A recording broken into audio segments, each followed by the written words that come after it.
Atmanirbhar Bharat Yojana part 1 ఇవ్వటం జరిగిందండి. Business including micro small medium enterprises.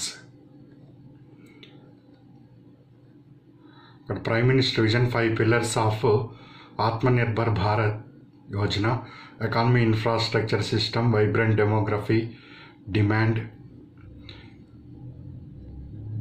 10% of Indian GDP, 20 lakhs crore, ఇవన్నీ అందజేస్తున్నట్టు. Garib Kalyan Yojana,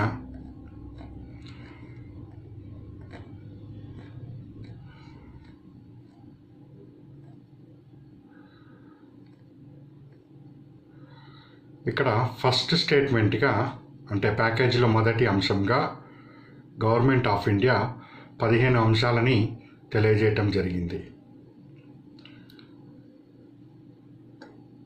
3 lakh crores collateral free automatic loans for business including MSME, 20,000 crore subordinate debt for MSME అని.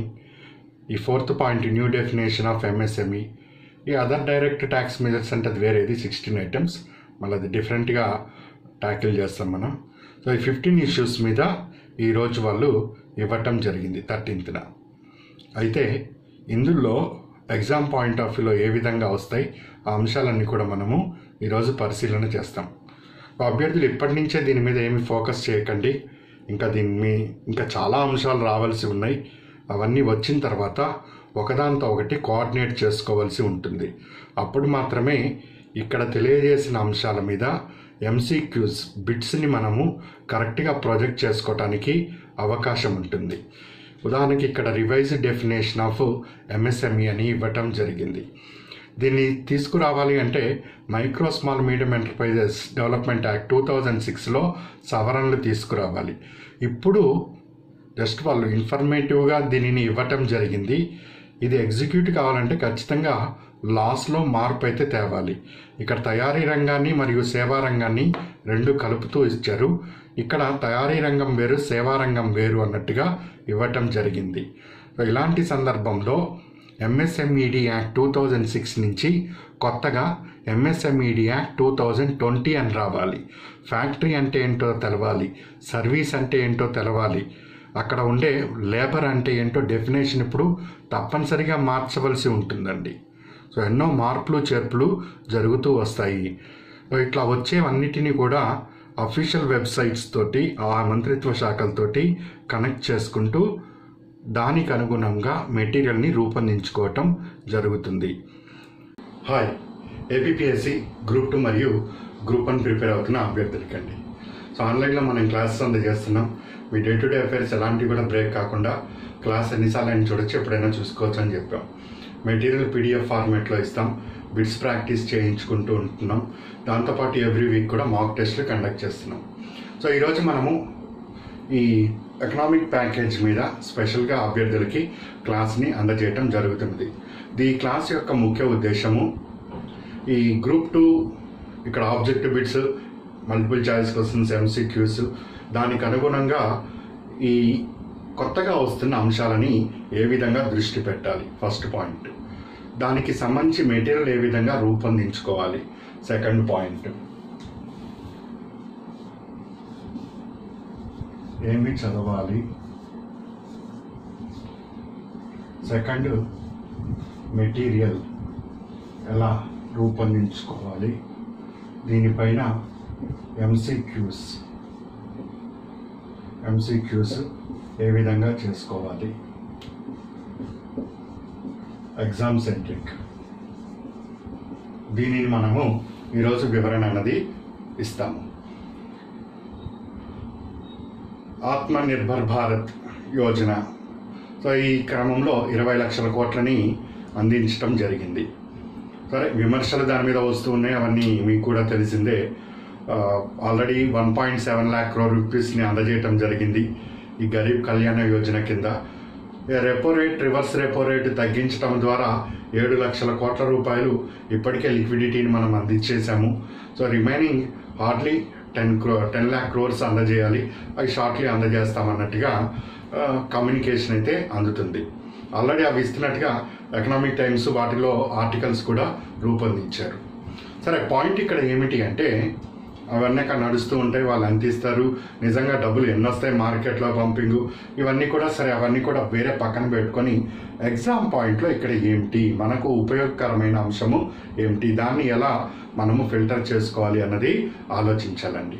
So group 2కి preparation జరుగుతున్న అభ్యర్థులు వాళ్ళని దృష్టిలో పెట్టుకొని చెప్తున్నాను, మీ దృష్టి అంతా కూడా ఎగ్జామ్ ఏ విధంగా క్లియర్ చేయాలి, ఎగ్జామ్కి ఇప్పుడు జరుగుతున్న సంఘటనలకి ఎలా లింకు, ఎక్కడ మనము అప్డేట్ చేసుకోవాలి, అంతవరకు మాత్రమే మీ ఆలోచనని కేంద్రీకృతం చేస్తుందండి. సో గ్రూప్ 2 నీకు ఎకానమీ పేపర్ 3లో ఉంటుంది. ఇక్కడ నీ target first and foremost target ఏం కావాలి, 100 నుంచి 110 మార్క్స్ సాధించాలి. ఇది ఫస్ట్ నీ టార్గెట్. ఎకానమీకి మొత్తం టార్గెట్ 300+కి వెళ్తావు. అందులో పేపర్ 2లో ఏపీ హిస్టరీలో బలపడుతూ 60 మార్క్స్ని, పాలిటీలో 60 మార్క్స్ తెచ్చుకుంటూ సగటున 110 నుంచి 112, 120కి తెచ్చుకొని 50% సక్సెస్ ఇక్కడ పొందుతాం. రిమైనింగ్ ఈ గ్రూప్ 2 జాబ్లో ఊపిరి లాంటిది ఈ పేపర్ 3. ఇక్కడ ఇండియన్ ఎకానమీ, ఏపీ ఎకానమీని నువ్వు మ్యాక్సిమం స్కోర్ లాగటానికి ట్రై చేయాలి. అదే నీ దృష్టి అంతా కూడా. ఇప్పుడు వాళ్ళు ప్యాకేజ్ 1 ప్రకటించాడా, 2 ప్రకటించాడా, నిర్మలా సీతారామన్ గారు ఈరోజు ఏం చెప్పారు, రేపు ఏం చెప్తారు, ఎల్లుండి ఏం చెప్తారో, వాళ్ళు చెప్పేదంతా చెప్తూ ఉంటారు, వాళ్ళు చేసేదంతా చేస్తూ ఉంటారు. నీ దృష్టి అంతా కూడా ఇటువైపే ఉండటం వలన వాళ్ళు ఇప్పుడు ఏం చెప్తున్నారో అంతవరకు మనం గ్రహించడానికి అవకాశం ఉంటుంది. సో ఈరోజు ప్యాకేజ్ 1లో భాగంగా ఎంఎస్ఎంఈ సెక్టార్ల మీద వాళ్ళు కొన్ని లక్షల కోట్ల రూపాయలు, 3 లక్షల కోట్లు ఇస్తామన్నారు, 20,000 ఫండ్ ఇస్తామన్నారు. సరే, అట్లా వాళ్ళు చెప్పటం జరిగింది.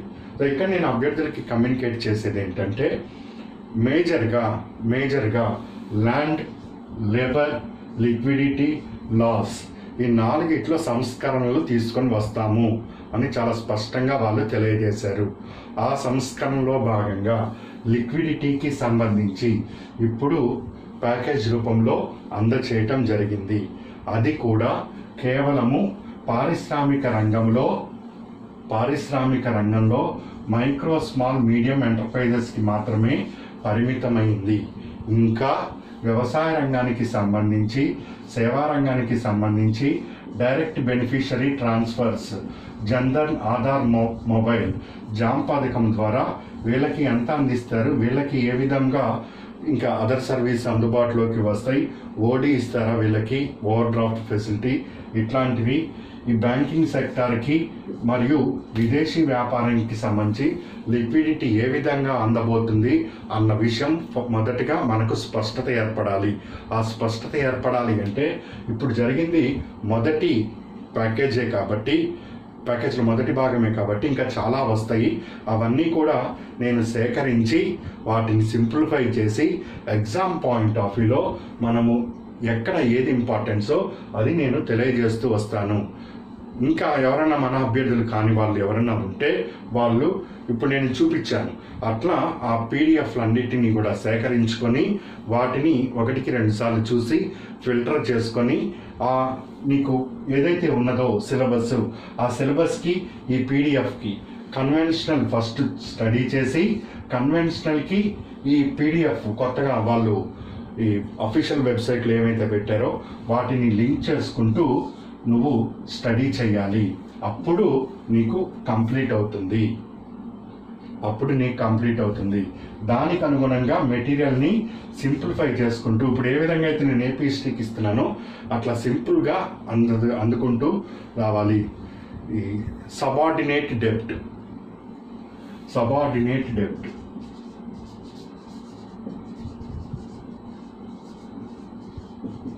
కొత్త పదము, ఇట్లా కొత్త టర్మ్స్ వస్తూ ఉంటాయి. ల్యాండ్, లేబర్, లిక్విడిటీ, లాస్లో భాగంగా లాస్ని మార్చాలి. ఎందుకు మార్చాలి? వీళ్ళు ఉదాహరణ చెప్తాను. ఈరోజు వాళ్ళు ఈ ప్యాకేజ్ ఇస్తూ ఈ MSMED, micro, small, medium enterprises development act 2006 అని ఉన్నది. ఆ చట్టంలో మైక్రో, స్మాల్, మీడియం ఎంటర్ప్రైజెస్ అంటే నిర్వచనం ఇవ్వటం జరిగింది. ఈరోజు వాళ్ళు చెప్పిన దాని ప్రకారం ఆ నిర్వచనాన్ని తీసేసి దాని స్థానంలో కొత్త నిర్వచనం ఇచ్చారు. ఈ కొత్త నిర్వచనం ప్రకారం జాగ్రత్తగా విను. తయారీ రంగం వేరు, సేవా రంగం వేరు కాదు, రెండింటిని కలిపి ఒకే రకంగా చూస్తున్నారు. ఈ చట్టం ప్రకారము రెండు వేరు, manufacturing sector and service sector. Manufacturing sector అయితే దాంట్లో వాడే నువ్వు యంత్రము యొక్క ఖరీదు మీద ఆధారపడి ఉంటుంది.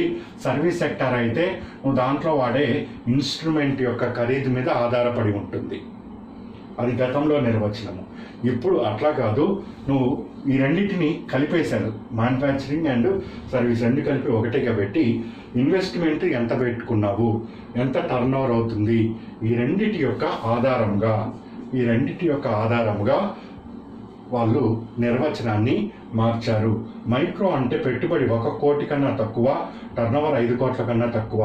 స్మాల్ అంటే 10 కోట్ల కన్నా తక్కువ, టర్న్ ఓవర్ 50 కోట్ల కన్నా తక్కువ. మీడియం 20 కోట్ల కన్నా తక్కువ అండ్ 100 crores కన్నా టర్న్ ఓవర్ తక్కువగా ఉంటే ఈ నిర్వచనం అన్నది ఇప్పుడు అప్లై అవుతుంది. ఇది మారినప్పుడు తప్పనిసరిగా వీళ్ళు ఇక్కడ యాక్ట్లో ఏమో మనం ఇక్కడ చెప్పినట్టుగా ఉంది, ఇప్పుడు మనం ఇక్కడ మాట్లాడుతున్నదేమో వేరేగా ఉన్నది. సో తప్పనిసరిగా లాలో చేంజెస్ అనేది తీసుకురావాలి.